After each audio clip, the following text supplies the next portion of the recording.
Gini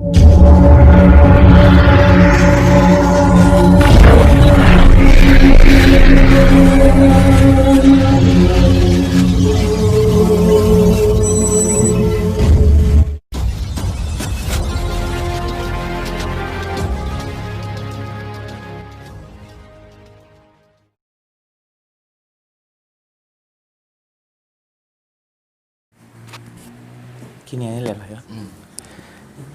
Assalamualaikum warahmatullahi wabarakatuh. Waalaikumsalam warahmatullahi. Jadi gini Gus, ini ceritanya saya mau curhat. Curhatnya itu masalah keyakinan bapak saya. Iya.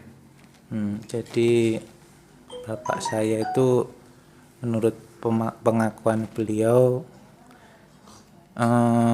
sudah melakukan pencarian kebenaran agama sejak 40 tahun yang lalu.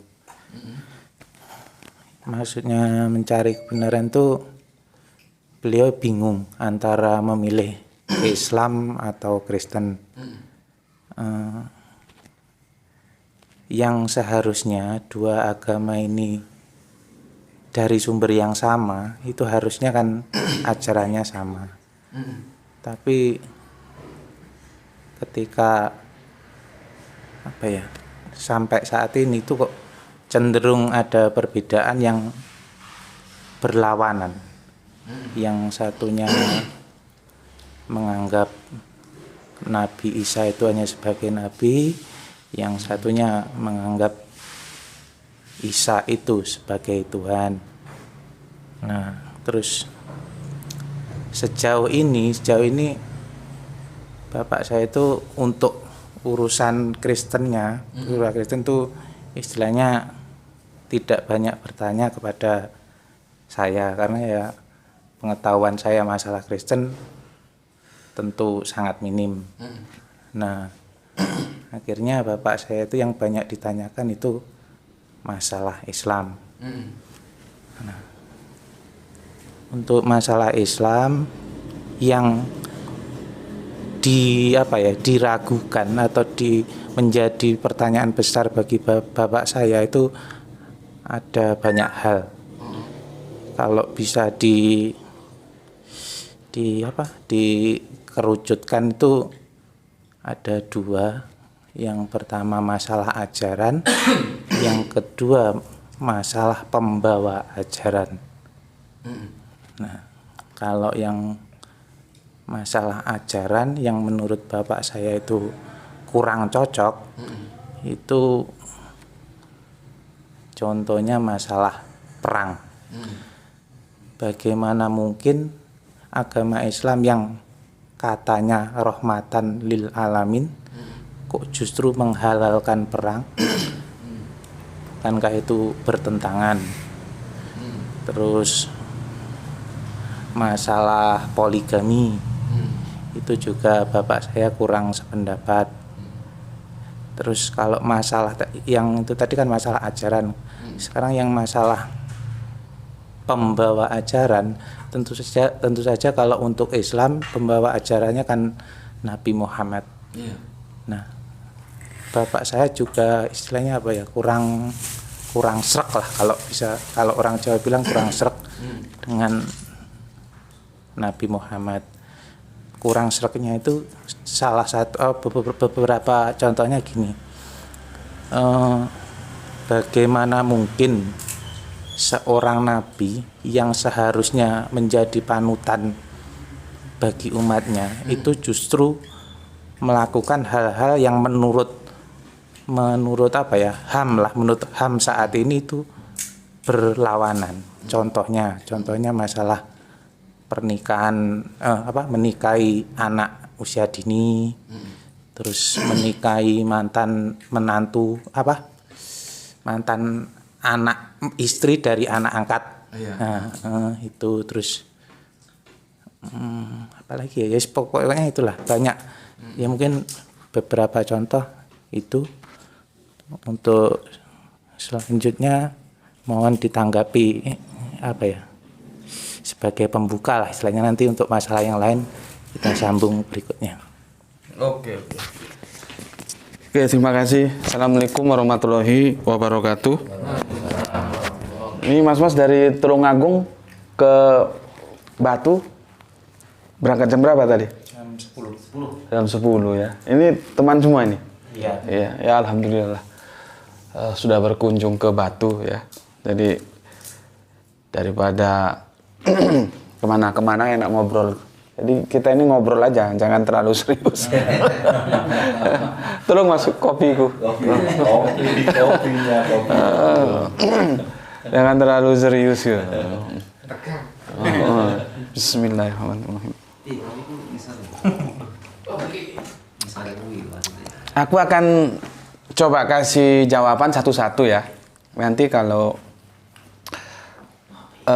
ada yang terlewatkan diingatkan, karena aku nggak catat sih. Bapak itu dalam pencarian sudah 40 tahun. Itu bukan waktu yang pendek itu. Sebetulnya sudah lumayan, sudah mengerucut kedua agama kan, Islam Kristen. Artinya sudah nggak kemana-mana, tinggal dua ini gitu. Kenapa sampai 40 tahun? Itu yang jadi pertanyaan. Maka sebetulnya sebelum mencari kebenaran yang tadi disampaikan, harusnya punya standar kebenaran itu apa sih? Kan begitu kan? Standar kebenaran itu apa gitu? Kalau kita mau cari katakanlah kopi, kan harus ada kriteria itu bisa disebut kopi itu apa? Gitu loh. Jangan-jangan kita cari kopi nanti dikasih orang tepung terigu kita mau, atau dikasih supermi kita mau, kan gitu. Jadi sebetulnya Bapak itu seharusnya menetapkan dulu sebuah standar kebenarannya itu apa, kan begitu. Baru nanti dicocokkan dengan pencariannya. Tetapi sebelum standar kebenarannya itu apa, harus tahu dulu bener kuwi apa. Nah, kan menarik. Apa bener itu? Gitu loh. Orang kan jawab bener kuwi ya ora salah gitu ya. Itu bukan jawaban seperti lanang kuwi apa? Lanang kuwi ora wedok. Ya, itu bukan jawaban gitu loh. Karena sing orang ora wedok iku ora mung lanang tok, ngono lho. Wit kuwi ora wedok gitu. Ya, jadi sebetulnya harus ada kriteria-kriteria yang ilmiah. Misalkan lanang kuwi apa? Lanang itu adalah wong lanang sing secara anatomis dia punya kemaluan seperti ini. Nah, itu baru jawaban. Kalau perempuan seperti ini gitu loh. Bukan lanang kuwi ora wedok, terus bener kuwi ora salah, bukan begitu. Jadi sekarang kita coba belajar dulu bener itu apa sih gitu. Coba menurut jenengan apa? Oh, iku wis bener kuwi, terus bener kuwi apa? Kalau mungkin saya bisa mewakili apa ya, pemikiran bapak saya, yang dimaksud benar itu sejalan dengan apa ya, sejalan dengan pemikiran, sejalan dengan logika. Nah, dan itu berlaku selamanya. Maksudnya ketika sebuah tindakan itu berlaku sah, diakui ketika zaman Nabi dulu, harusnya juga berlaku sah dan diakui saat ini. Maksudnya contohnya masalah pernikahan dengan Siti Aisyah. Kan banyak yang bilang bahwa oh itu kalau zaman dulu itu nggak apa-apa masalah, dan kondisinya di Arab itu tidak apa-apa. Nah, sedangkan harusnya kalau namanya Islam itu kan berlaku sampai nanti hari kiamat, harusnya aturan yang sama itu bisa diterapkan untuk saat ini. Artinya apa ya? Ya aturan itu bersifatnya universal dan berlangsung terus. Nah, kenapa ketika hukum itu, maksudnya menikahi anak usia dini, kok sekarang dianggap pedofil dan sebagainya? Itu menurut bapak saya berarti ada yang tidak benar gitu. Jadi mungkin salah satu contoh standar kebenaran adalah sesuai dengan akal, sesuai dengan aturan umum manusia gitu. Mungkin gitu menurut Bapak saya. Kalau aturannya begitu berarti kan Bapak bikin agama sendiri. Nah, bisa jadi. Iya kan? Iya kan? Nah, berarti Bapak bikin agama sendiri gitu. Artinya dia ingin aturan itu sesuai dengan keinginannya. Jadi dia ingin membuat aturan, tetapi aturannya itu yang sesuai dengan kemauannya. Tapi nggak apa-apa lah ya, nggak apa-apa. Aku jelaskan dulu tentang kebenaran. Kebenaran itu adalah kesesuaian antara pernyataan dan kenyataan. Nah, itu benar. Rumahnya mana? Tulungagung. Lihat KTP-nya, Tulungagung. Ah, benar. Jadi menyatakan diri Tulungagung, terus kenyataannya juga dengan KTP dibuktikan Tulungagung. Nah, itu baru benar, contoh benar. Begitu juga, misalkan ditanya, malam ini pergi kemana? Ke Jogja gitu kan. Terus dilihat, faktanya di Batu, katanya di Jogja. Antara fakta dan kata nggak sesuai berarti salah. Kan begitu. Jadi aku ulangi lagi, kebenaran itu adalah kesesuaian antara kenyataan dan pernyataan. Apa yang dinyatakan itu sejalan dengan yang dinyatakan gitu. Oke. Nah, sekarang kita masuk ke mana dulu? Ke masalah pedofilia dulu. Nah, sekarang kalau kita masuk ke masalah pedofilia, ya, kita harus lihat dulu bahwa manusia itu makhluk budaya. Kita ini makhluk budaya, bukan benda statis. Dulu zaman aku masih kecil tahun 70-an itu ya, 15 tahun, 17 tahun belum menikah, itu sudah dibilang telat. Ya. Kalau sekarang, apalagi dia ambil S1 lanjut S2, jangankan 17 tahun, 25 tahun belum menikah itu sesuatu yang biasa, ya. Contohnya seperti itu budaya. Begitu juga pernikahan, ya. Tapi oke lah. Kalau kita tidak mau lepas dari, kalau mau melepaskan budaya, sekarang apakah bisa? Tidak bisa, karena manusia hidup dalam berbudaya. Nah, sekarang kalau misalkan dinyatakan pedofilia, aku mau tanya dulu, pedofilia itu apa? Kriterianya apa? Nanti kita cocokkan dengan peristiwa Kanjeng Nabi. Paham ya? Jangan kita bilang, dia kok minum kopi, padahal nggak boleh minum kopi. Nah, kopi yang dimaksud dengan kopi yang dimaksud sama nggak? Kan? Begitu kan? Nah, sekarang pedofilia itu apa? Kita harus tahu dulu. Senyampang yang aku tahu ya, pedofilia itu adalah sebuah penyakit kelainan seks dan itu mempunyai unsur kecanduan. Nanti bisa tanyakan kepada pakar psikologis ya. Unsur kecanduan. Dan itu yang dinikahi atau yang dikawini ya, itu yang di bawah umur. Oke. Nanti di bawah umur ini ya relatif lagi. Seperti tadi kan, dulu 15 tahun, 17 tahun, apalagi 20 tahun belum nikah sudah perawan tua. Sekarang enggak. Itu faktor budaya gitu loh. Ya enggak, kalau kita mau lepas dari situ nggak bisa, orang kita ini makhluk budaya. Bagaimana mau lepas dari budaya? Tapi oke lah, itu aku abaikan. Nah, sekarang pedofilia itu apa? Menyenangi dalam aktivitas seks dengan seseorang yang dianggap belum umur ya. Nah, tadi aku sudah jelaskan, belum umur itu sebetulnya relatif juga, berapa tahun kan? Itu juga harus didiskusikan. Nah, dan itu mempunyai sifat ketergantungan. Oke? Nah, sekarang saya mau tanya, kalaulah benar, supaya diskusinya nggak macet, anggap saja benar ya, Kanjeng Nabi Muhammad itu pedofilia. Pertanyaannya, kenapa tidak berulang? Kenapa kok hanya Ibunda Aisyah saja? Padahal pedofilia itu ada unsur ketagihan. kecanduan, dan dia akan mengulangi dan mengulangi. Dengan korban yang berbeda. Korban berbeda. Kenapa kok ini enggak? Kelainan kan, kalau pedofilia kan Kelainan.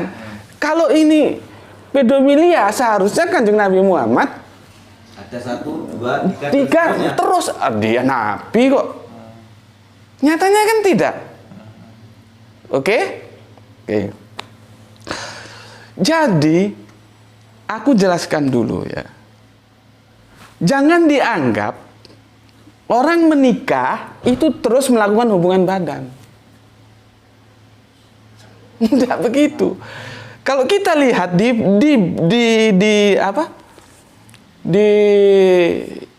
Injil Perjanjian Baru, ya, kenapa Yusuf kok tiba-tiba ingin menceraikan Maryam yang ketahuan hamil? Coba, sampean punya istri, ya, sudah menikah, ya, terus hamil, terus sampean ceraikan. Pertanyaan aku kan, kenapa sampean ceraikan? Tahu pertanyaanku? Kenapa? Ya merasa tidak berbuat. Nah, ya, artinya Yusuf itu belum ngapa-ngapain. Itu artinya budaya Semitik itu Israel dan Arab itu Semit ya. Itu begitu. Jangan dianggap begitu menikah terus digasak. Enggak. Itu loh.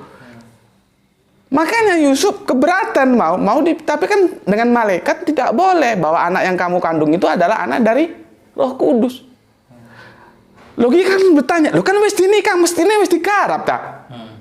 Mestine sapa Bunda Maryam, lho diapurmu kon ngamar aku semeteng kan mbok tinggal. Kan begitu kan? Ternyata Bunda Maria jawabnya tidak begitu. Itu sebuah bukti bahwa ada etika-etika budaya yang itu memang temporer dan lain tempat lain budaya ya. Tidak serta-merta begitu orang menikah langsung melaksanakan hubungan seks. Tuh. Jadi kalaupun ya, taruhlah Bunda Aisyah dinikahi waktu kecil, itu jangan ada dalam otak kotor kita langsung melakukan hubungan seks. Nikmat apa yang diperoleh berhubungan seks dengan anak ingusan? Kecuali kalau pedofilia. Tetapi kalau pedofilia, kenapa kok nggak ada korban berikutnya? Oke? Apalagi? Jadi selesai kan? Terbantahkan kan? Itu kalau aku mengiyakan bahwa Kanjeng Nabi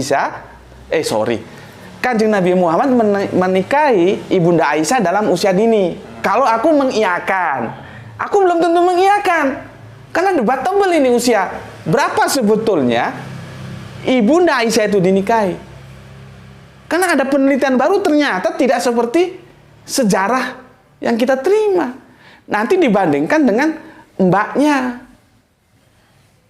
gitu loh.